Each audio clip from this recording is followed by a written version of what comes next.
Ladies and gentlemen, welcome to today's live stream, which we're delving into the wondrous world of making your Zoom and webcam things beautifully lit to really up your kind of Zoom game. And so you're putting your best foot forward when it comes to Zoom meetings. Let's have a quick look through how you can level up your Zoom game right now. It's all about lighting. Now, what happens if you don't actually have any lights? Well, quite simply, you have to use daylight or some kind of natural source of light, such as a window. You need to make sure that you're facing the light. If you're facing away from the light, it's not great because if you've got brighter light behind you, we all turn into silhouettes like that. And this is what this whole webinar is about, trying to avoid that situation because it's simply not saying the right thing. And if you're in a meeting, it doesn't look terribly professional. And, Zoom is being used so much. Well, obviously not just Zoom, Skype and Teams and all sorts. Why do you need light for kind of webcam calls? Well, I don't want to get too techie about it, but basically you've got to try and even out the light and the dark in the frame, basically, because the technology, the little chips that are in our laptops, in our phones, they're very good. Obviously some of these phones nowadays, they're 4K, they're amazing, but fundamentally still they've got a tiny little chip. And also the optics, the amount of, the physical lens isn't that big when compared to, for example, a DSLR like this, where, you've got a huge lens there, you've got a massive frame, chip block there as well. So, you can have a load of light shoving down it. It's got a super sensitive chip. That just isn't the case in most webcams, and certainly not when you're talking about things that you'll find, in your sort of everyday laptop, because simply they're not, that's not what they're designed for. So you need to give them a little bit of a helping hand, these cameras. That's why it's always good to think about the lighting if you want to put your best foot forward in terms of Zoom presentations. You also want to be the main event. If you are in the dark and then something behind you's light, well, then when anyone's looking at that frame, their eye is going to be drawn to the brighter part of the picture.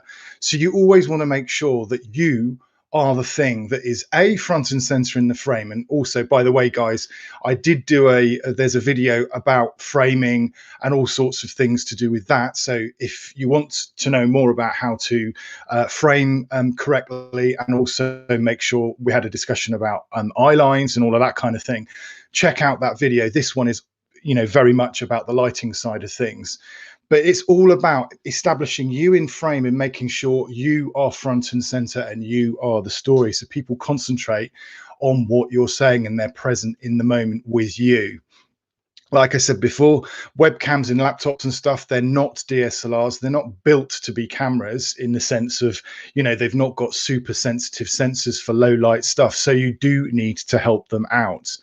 Also, the other thing in terms of lighting and making sure that you're facing light is that you'll get little things called catch lights in your eye, with little accents of, effectively, it's the reflection of the light in your eyes. And in terms of pictures, it's very, very appealing, and it makes your eyes look alive when you've got these little accents of light in your eyes. And I know we're sort of then going into sort of more of the sort of sort of photographic side of things then, and the aesthetics of a picture. But all of these things add up, and all of these things do make a difference, and they do contribute to your presence within a Zoom meeting at the end of the day. And also, it just sets you apart. It makes you look professional. It makes you look like you've actually thought about the presentation that you're doing and how you look. Maybe it's not that important to you as a business owner or entrepreneur how you look, but on the other side of things, people will judge you, and they do judge a book by its cover. So with natural light, then what you're wanting to do is obviously face the light.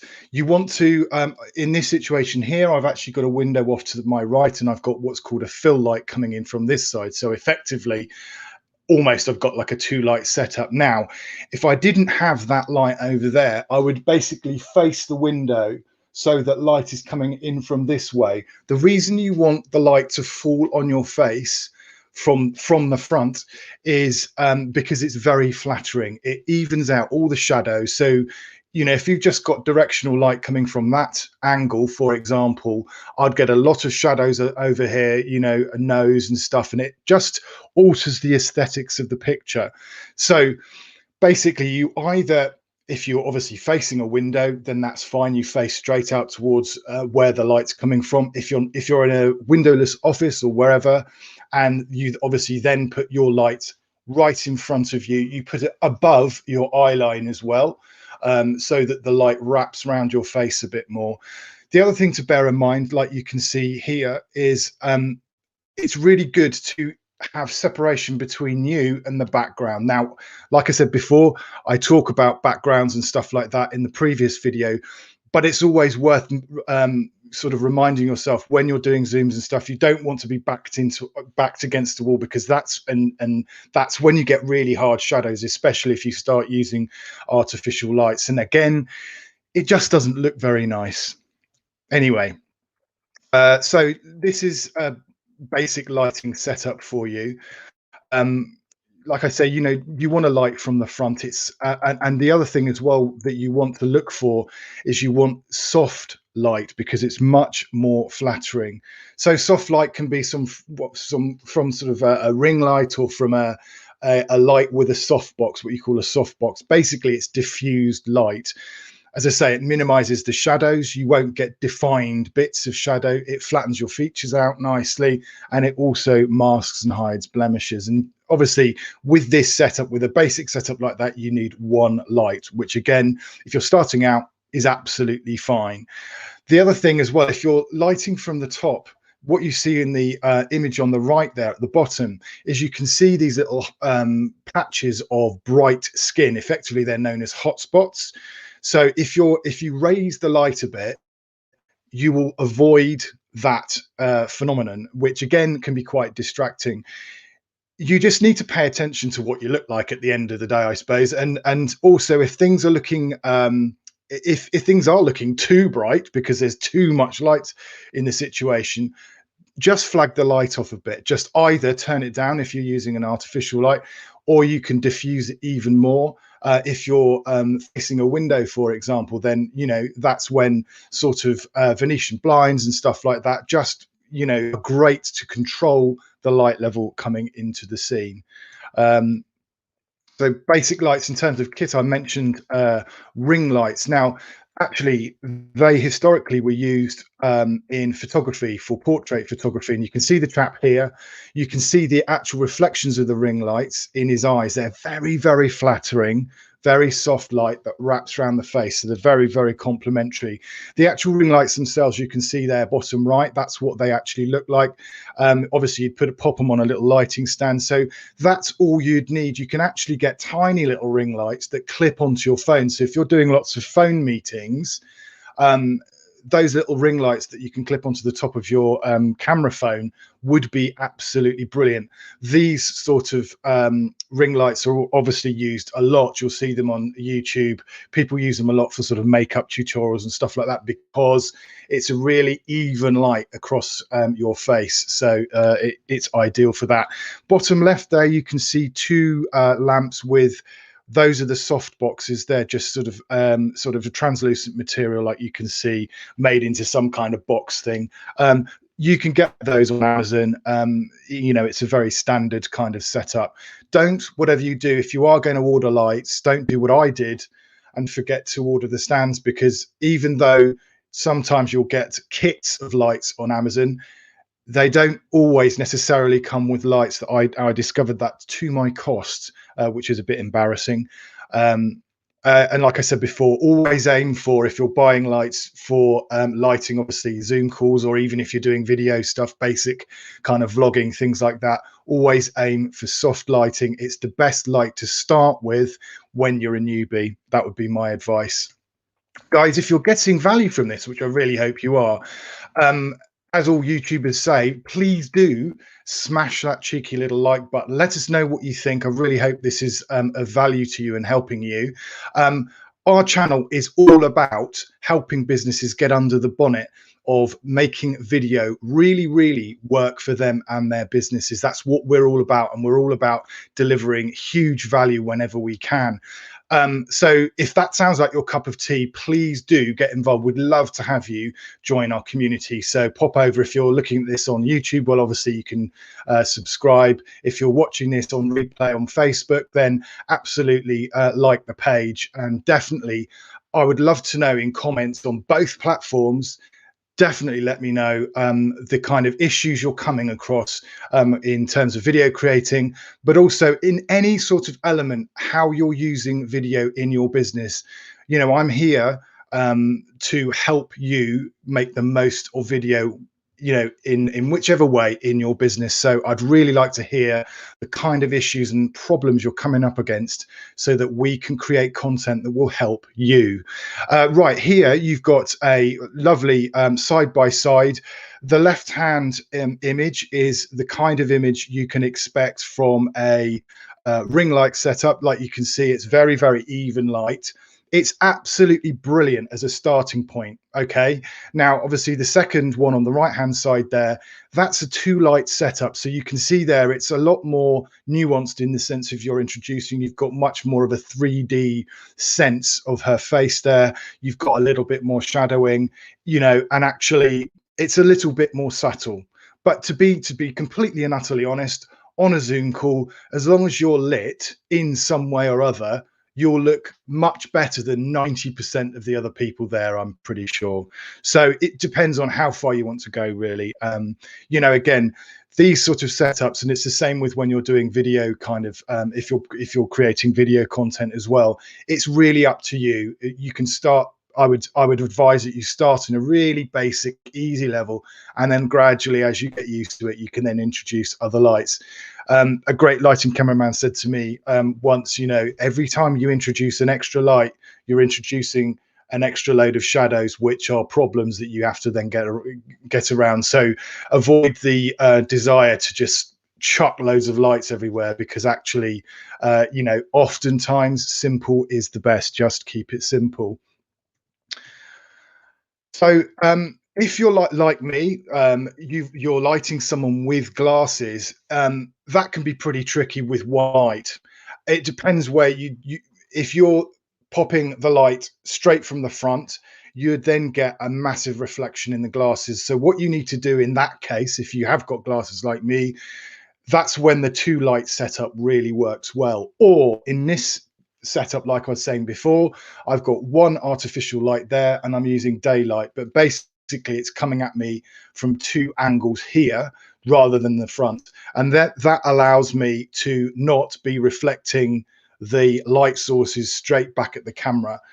You need to have a little play with this, but effectively that's what you need to do. If you've only got one light, then what I'd suggest you do is use, obviously, the one light is what you call the main light, the key light, and then maybe you'd need to have something to lift the shadows on the other side of the face. Now that can be as simple as using a piece of white card, or you could get a white reflector or something like that, just to lift the shadows. Because again, like I was saying, with the type of cameras that are in the laptops and webcams and stuff like that, you're going to need to help even out the bright from the dark. So you need to lift those shadows. That's what the aim of the game is.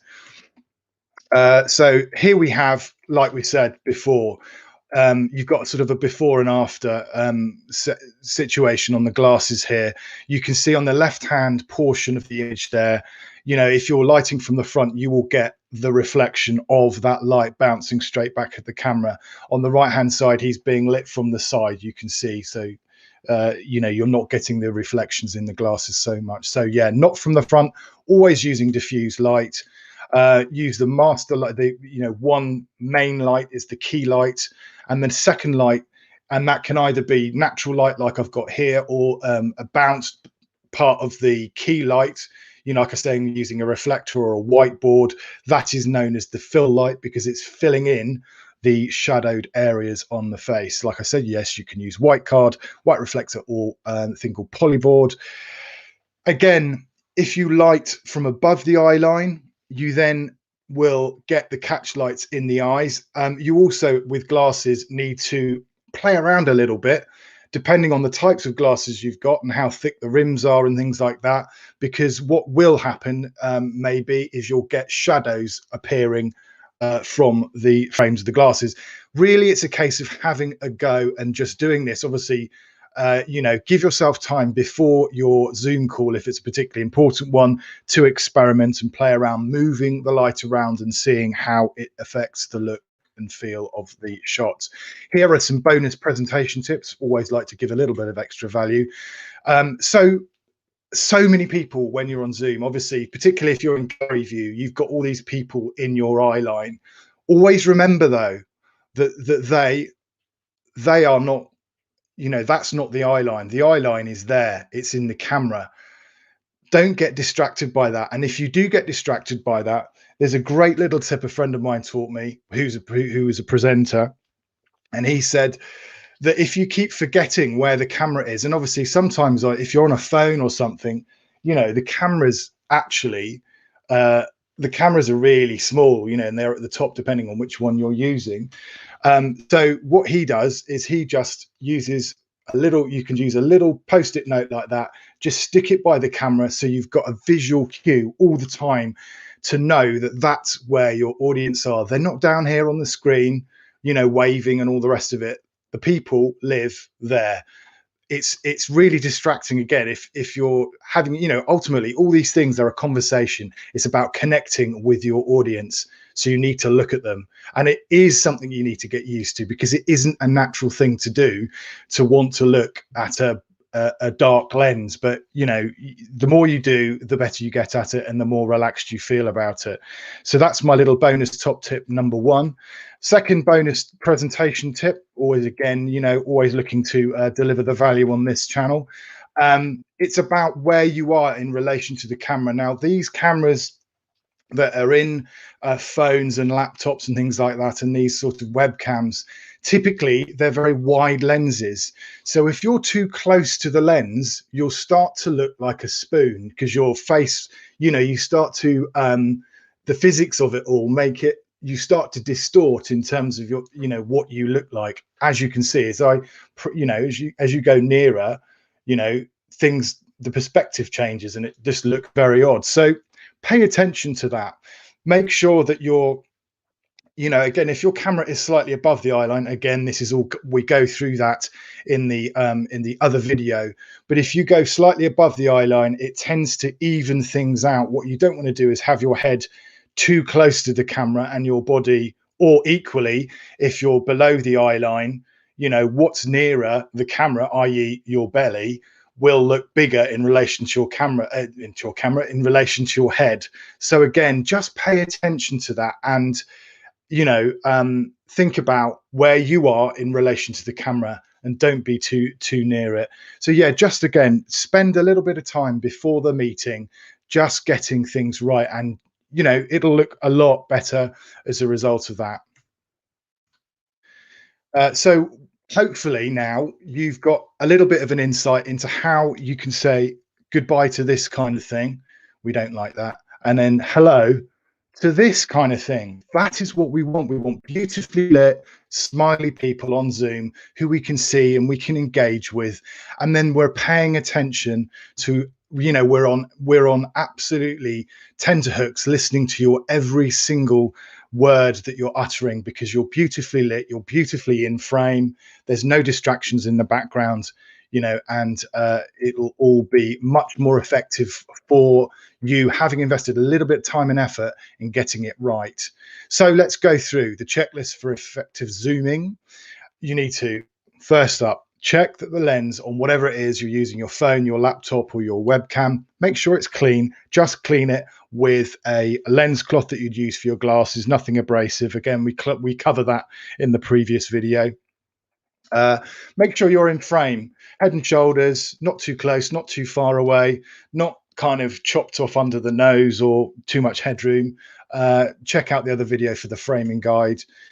Eye line, like I say, just slightly above the eye line tends to work really well. It's also very flattering.